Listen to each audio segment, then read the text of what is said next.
Bonjour à tous et bienvenue sur la chaîne. Je suis Gabriel Fontaine et ici on parle auto sans prise de tête.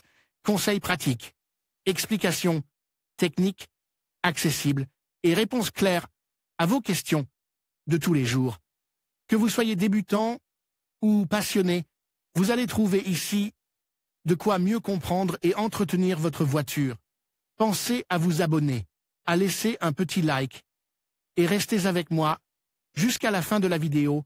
Chaque détail peut faire la différence. L'industrie du gaz traverse une grave crise de l'offre et de la consommation, à laquelle s'ajoutent des problèmes géopolitiques. Cette situation a provoqué une flambée des prix à l'échelle mondiale, qui s'est répercutée sur le coût de l'électricité, laquelle généré à son tour une inflation telle qu'elle met déjà en péril l'économie mondiale. Il y a quelques années, plusieurs constructeurs automobiles comme Volkswagen, Renault ou Fiat ont opté pour le GPL, gaz de pétrole liquéfié, à base de propane, ou le GNC, gaz naturel comprime, à base de méthane, pour les systèmes de propulsion traditionnels de certains de leurs petits modèles. Qu'adviendra-t-il de ces produits aujourd'hui? Le gaz a-t-il sa place dans l'avenir de l'industrie automobile? J.F. Calreau l'explique dans cette vidéo.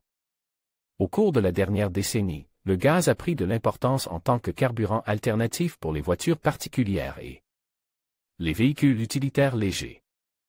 En Espagne, la DGTA estime que ce carburant avait un avenir car il était avantageux pour l'environnement et lui accorde le label ECO, le plaçant au même niveau que les voitures à hybridation non rechargeable.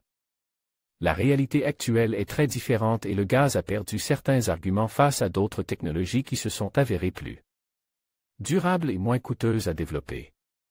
Le réseau de recharge n'est pas très répandu, les contrôles des réservoirs coûtent cher et les clients qui ont accepté d'acheter de telles voitures se sentent en grande partie floues. Au moins, il y a un peu de lumière dans le transport lourd, malgré un prix au kilo qui a doublé en peu de temps. En conclusion, acheter une voiture à gaz dans le contexte actuel des prix, dépassant les 2 € par kilo, nécessitait une réflexion approfondie. Bien que ces véhicules puissent offrir des avantages en termes d'émissions et de coûts d'entretien, la hausse des prix du gaz pourrait rapidement annuler ces bénéfices.